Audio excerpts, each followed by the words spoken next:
انگلی سے دانتوں کو مل لو. پھر ناک میں نرم جگہ تک پانی پہنچاؤ.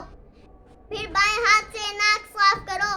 پھر آہستہ سے 3 بار منہ دھو. پھر کوہنیوں سمیت پہلے داہنا پھر بایاں ہاتھ 3 بار دھو. پھر دونوں ہاتھ تر کر کے یعنی بھگو کر ایک مرتبہ سر اور کانوں کا مسح کرو. پھر گردن کا مسح کرو. پھر ٹخنوں سمیت پہلے داہنا پھر بایاں پیر 3 بار دھو.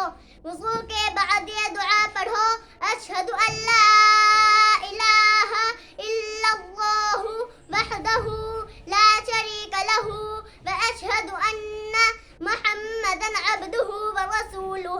اللہم اجعلنی من التوابین واجعلنی من المتطہرین. السلام علیکم ورحمۃ اللہ وبرکاتہ.